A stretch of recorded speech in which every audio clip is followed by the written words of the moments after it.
Welcome to Courtney on Health, heard on malcolmpresents.com, a new internet platform featuring a variety of entertaining and educational shows.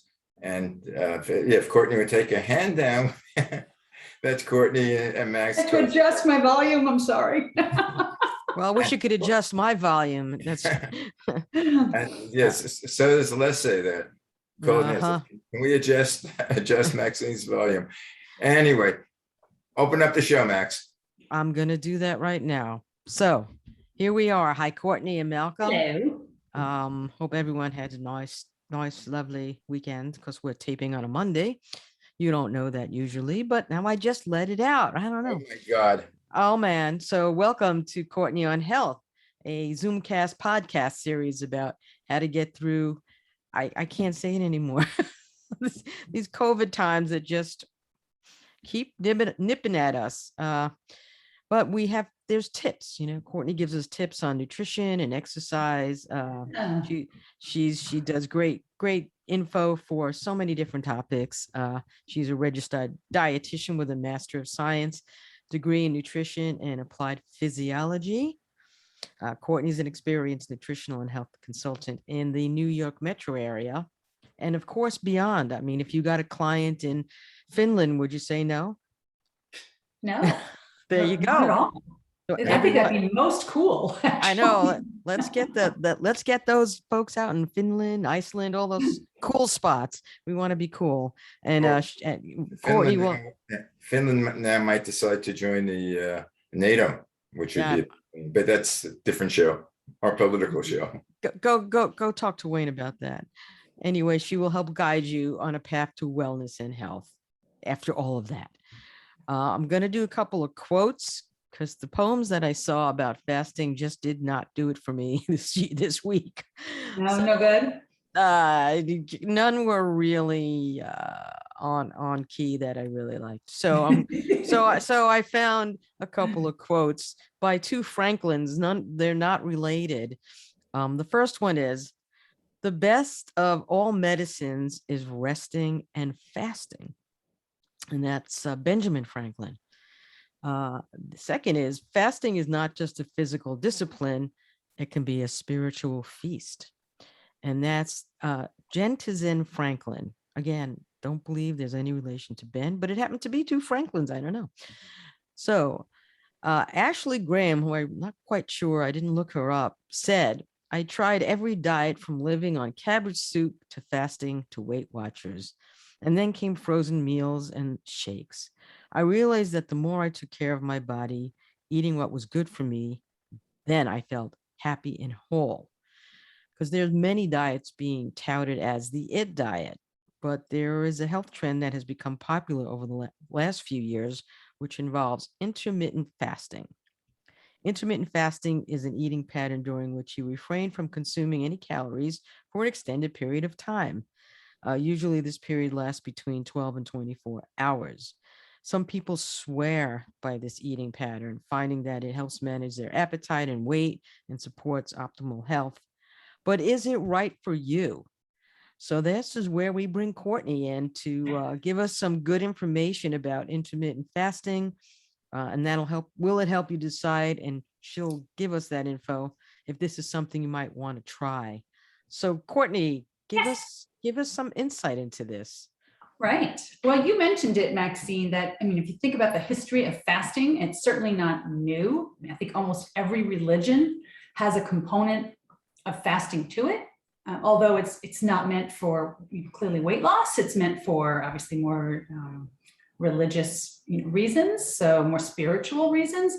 But nonetheless, we've got centuries worth of data to look at in terms of any really negative effects. So this is not starvation. So your body has these really amazing adaptive abilities to correct when it thinks you're starving itself. And we'll touch on that a little bit. So that's not what intermittent fasting is supposed to be or should be. So at a really high level, intermittent fasting is, and there are many options, some type of weight loss program that involves a period of fasting. And right now, the two most popular, and I would say the best studied, would be the one that's considered time restricted, and the other is considered whole day fasting. So time restricted fasting is the one that, and I've seen everything from, the most popular would be 16 hours of fasting, 8 hours of eating, but I've seen people tweak it so that it's 6 hours. They shorten that window to 6 hours of eating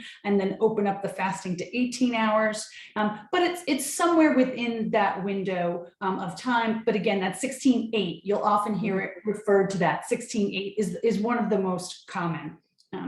The second type, that whole day fasting, is you'll typically hear the 5-2, what you mentioned. So what that is 5 days of complete, the other way around. So 5 days of moderate restriction. And what the research tells us is that that needs to be at about 400 to 500 calories a day for 2 days. And then the other 5 days, you're going to eat, your regular intake.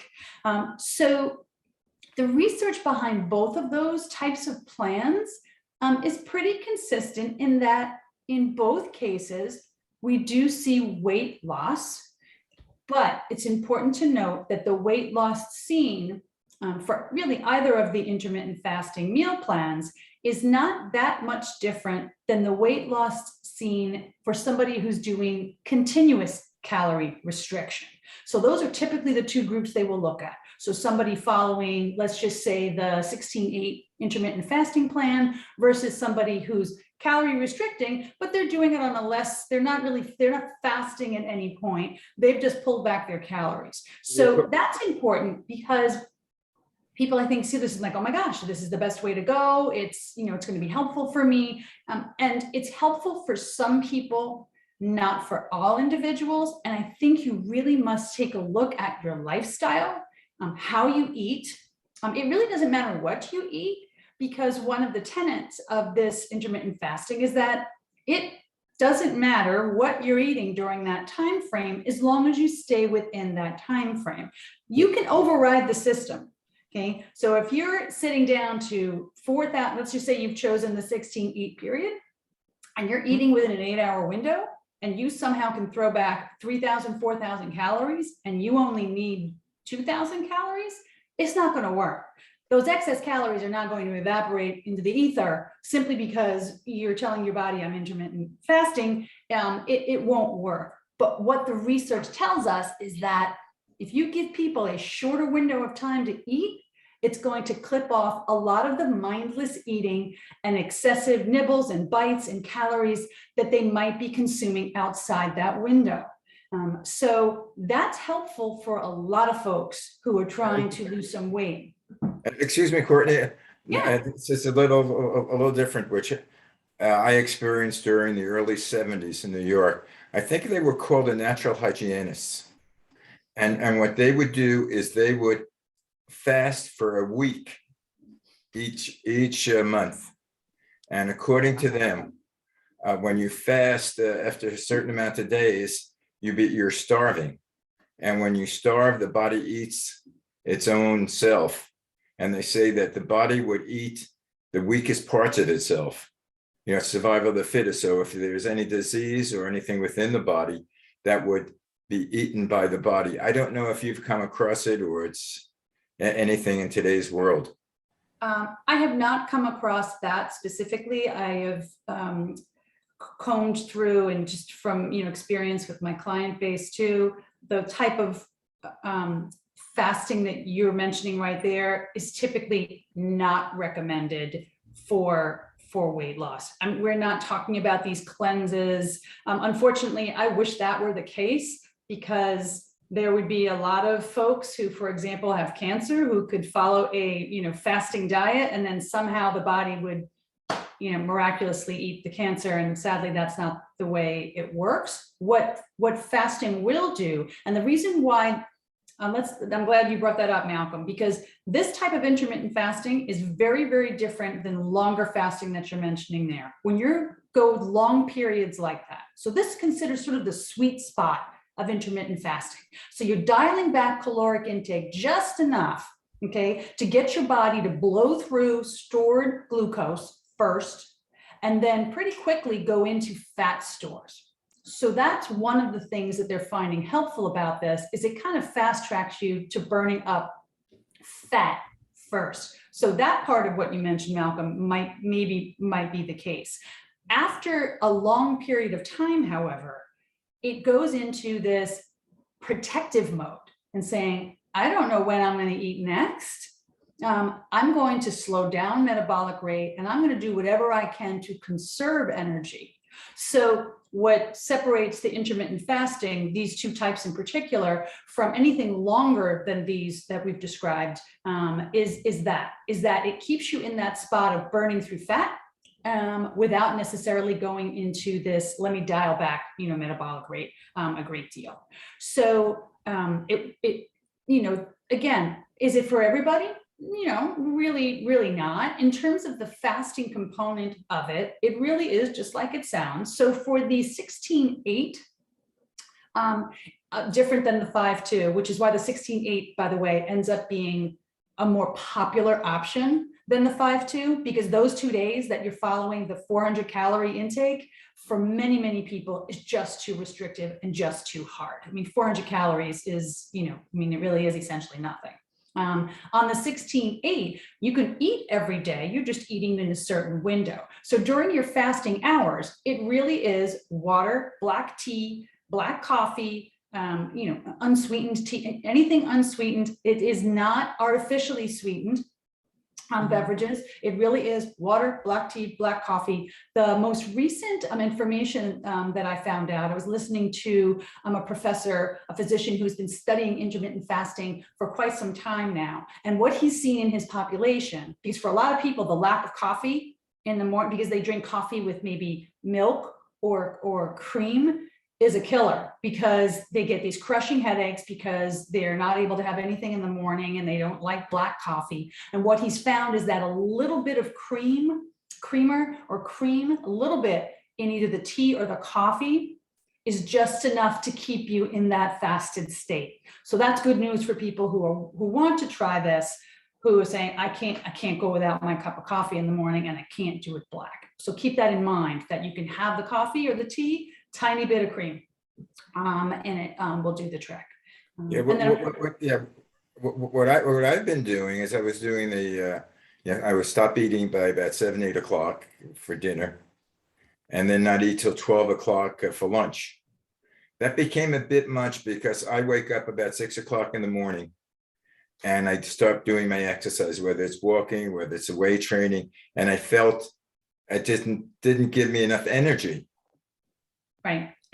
Malcolm, it's not for everybody. You bring up a good point. So for most people trying this out, the first few days to the first week or so are pretty rough. I mean, they get crushing headaches. They might feel lightheaded. They might feel fatigued.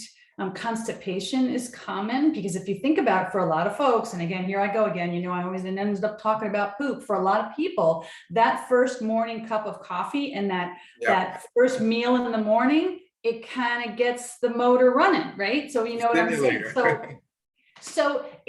But after a while, at least according to what the data seems to suggest, that seems to lessen over time.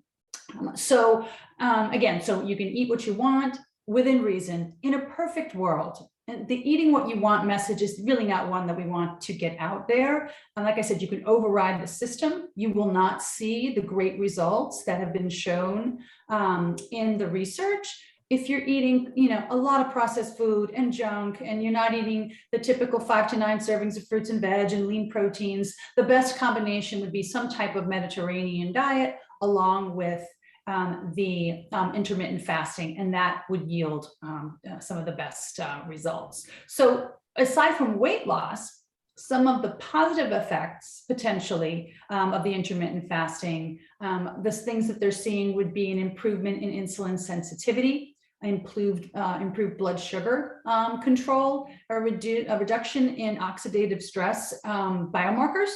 So they're looking at it more than just weight.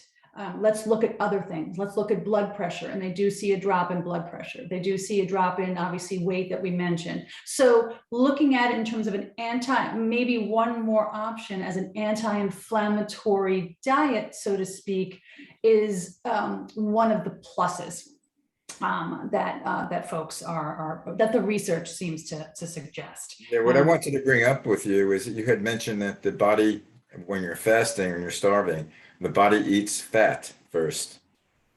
Well, it's going to eat, it goes through sugar. So when you don't have it, when you're not bringing in more food, more calories, its first line is going to be for the quickest source of energy, which is sugars. So it's going to burn through glycogen first. Yes. And how long does that take before it starts burning sugar and burning fat? Because I notice even though you lose weight, sometimes, with the body, especially as you get older, you don't see the muscle tone there so much. You still see the fat.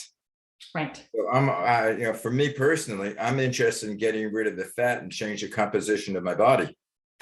No, you and Malcolm, so, we talked about some of the negative side effects that might be seen, and I don't know how quickly things like the constipation and, would ultimately go away. But so two things we mentioned. So the most recent research in the New England Journal of Medicine indicated once again, because again, the studies are kind of mixed. And again, they're not always looking at the same type of intermittent fasting, combination. Is it the 5-2? Is it the 16-8? So you can't compare apples, oranges. What time of day? Is this somebody who's fasting in the afternoon or in the morning? And the one thing that keeps popping up in the research is, unfortunately, particularly in older individuals, and we're going to put that at about 50, there appears to be a more than average amount of muscle loss. That's a problem. It's a real problem. Now, of course, when you look through it and you see recommendations on how to override that, it's like, well, there's a way to override that. Just make sure in your window of eating that you're eating regular intervals of protein intake, usually to the tune of about 25 to 40 grams of protein at a sitting. So I don't know if you guys know what that equivalent is, but for a lot of folks, that's a lot of food to sit down to, particularly, particularly my female, client base. That's a lot of protein to sit down to. It's several eggs. It's, a lot. It's more than it's about 4 ounces to 5 ounces of a chicken breast. To have that in that short hour window at every time in order to mitigate that muscle loss may be too tall of an order for a lot of these folks who are trying intermittent fasting. So you hit it on the head, Malcolm. It's one of the downsides that they're seeing. Can it be overridden? Sure. You just have to make sure that you are staying the course with protein intake. But like I said, for a lot of people, that can be challenging. Yeah, I think I had asked you this before, but I don't remember what your answer was. Some people recommend collagen to take as a supplement. Supposedly this is protein and it will increase the the muscle tone in your body. How true is that? You can consume collagen. There are far less expensive protein options that are even more bioavailable than collagen. What you're not getting the guarantee of with ingesting collagen or any kind of supplement is that it's going to absolutely go towards muscle. It's going to go where it needs. So that might be to immune function. That might be for, hormone development. So there's other things that protein does aside from accrete muscle mass. So there's no guarantee to do that. Is it going to be harmful? No, but there's no guarantee that's where it's going to go. Yeah, but that sounds like no matter where it goes, it's positive. Yeah, but it's an expensive option. So you guys know I always layer this in. So I'd rather have somebody sit down to, if they eat a couple of eggs. It's, one of the most bioavailable sources of protein that we have. I'd much rather them have something like that, or tofu. Again, very available to the body, relatively inexpensive. So I think that there are ways for people to eat whole, less processed protein options, aside from going to necessarily powdered or liquid forms of supplemental protein options. What about this diet, this warrior diet? So, I feel like there are so many different spins on lower carbohydrate, higher protein diets. They just have a fun name to them, Max. And this is one of them. So if you told somebody to eat, I mean, even the Mediterranean diet just it doesn't have enough fun to it, right? It doesn't have the mystique to it that the warrior diet, I mean, seriously, wouldn't you want to eat the warrior diet that's going to make me Right, like but a it gladiator? but that's like, it's fruits, veggies, and you eat one meal a day. And I Uh, remember somebody doing this when I was at my old law firm, and the guy he just swore by this diet, and he did lose weight, but everyone was going, one meal a day, the guy, one meal a day, like what? Well, I'm eating veggies and fruits, he'd bring in apples, but whatever. But I always would go, hey, Mikey, what are you doing? It's like, but he could I eat whatever he wanted for that one meal a day. could right. see why this is called the warrior diet, because if you only eat one meal a day for the rest of the day, you're angry as hell. I can see that happening without a doubt. That's But pretty. you could think about its name, Maxine. If you think Mhm. about sort of from an anthropology perspective, I mean, fasting again, it's, spiritual and religious reasons aside, there were long periods of time, the whole hunter-gatherer phase, right? Where these warriors, let's use your word, had to go without food. It took a long time to go gather whatever beasts they were going to go hunt and then eat. It took time to go. You had to make sure it was safe enough to go pick the berries and the seeds. And then, so this round-the-clock eating that we've really made our lifestyle all about was not necessarily the case back then. So again, it makes a case for we can survive and in many cases thrive on a little bit of fasting, but is it right for everyone? The way I look at this is we haven't really moved the needle all that much in terms of weight loss, particularly in the United States. Right, we have so many diet. If you think about over the years, I've got and you guys can't see it, but I brought out like all of my books that I have, diet book after diet book, and yet nothing's taking hold. Although I do have to do a shout out. You mentioned Weight Watchers, in the beginning, and right now, according to our National Weight Registry, Weight Watchers happens to be one of the tried and true. Not only do you take the weight off, but you keep it off. So there's something to be said about structured programs like that. But in the absence of that, a lot of these other meal plans, for one reason or another, just aren't working for folks to either take the weight off and, more importantly, keep that weight off. So we need to open up options to people, and maybe this is, again, followed within reason. Make sure you're eating your better options for protein, adequate fruits and vegetables, get those seeds in there, the healthy fats in there. As long as you're following that and you don't fall under the group of folks who should not be following intermittent fasting. So for example, that's people with diabetes, women who are pregnant or breastfeeding, children or adolescents, certainly nobody during a growing, growth spurt phase. History of eating disorders, absolutely not. Not a great plan for those men and women at all. And maybe anybody who needs to take food on a medication that they need to take lifelong.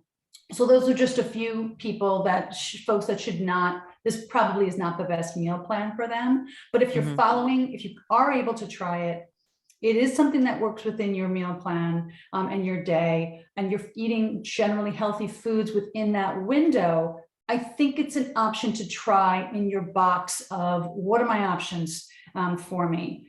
Is it my go-to to recommend for folks? No, but I think we've learned you got to be flexible with people and their lifestyles. And I will tell you that this is not going to work for a lot of people because it knocks out social time. That means for a lot of folks, they're unable to go out. I mean, there are always exceptions. You don't have to do it every single day, but you don't get to go out to dinner with your friends at 7 o'clock at night because you've closed your window. It might mean for families with young children, school-age children, you don't eat dinner with your kiddos, which you guys know me enough. The family meal has already sort of been in a spiral downward, and we need to get it back up again. So for lots of people, it's from a lifestyle perspective, is just not going to be a usable tool. But for some folks, it would be. Yeah. Yeah, I can't see it. Personally, I couldn't do it because of the medication I'm taking. And a lot of the medication I have to eat food.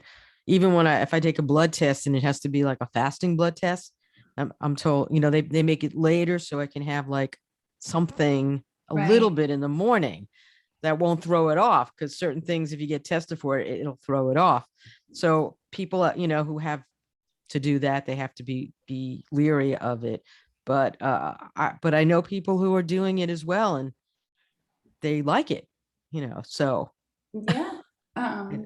So like you can't, so even if we don't have, and I think we're going to see more and more research about this, specifically with regard to, and again, if I'm working with a client and they're asking me, I'm very upfront with them right away about the muscle loss. I'm like, listen, if you've tried other things, and I'm very clear up front, I'm like, you guys know I am an evidence-based, dietitian, and you need to know that they don't see any statistical significant difference in the weight loss that's seen in folks who follow regular caloric restriction versus intermittent fasting. But if the intermittent fasting lifestyle for you works and you think it's a better option for you because of your schedule, then let's give it a try. But you really got to stay on top of the muscle loss.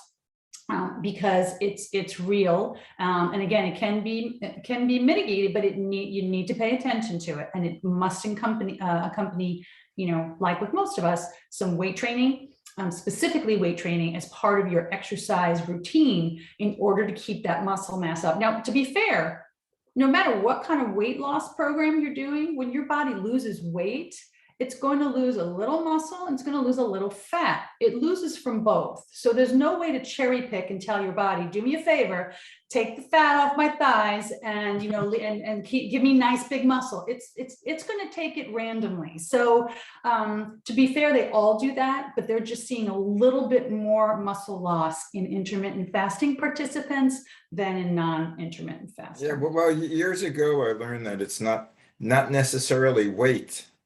When you lose weight, because I've been through the whole process already, my years. Sometimes you lose weight and you gain inches because you lose the muscle tone and you've gotten the fat. Sometimes you gain weight, but you lose inches, especially along the waist and the thighs, because you're doing your exercise, you're getting muscle. And as you know, muscle weighs more than fat. So it's you have to judge.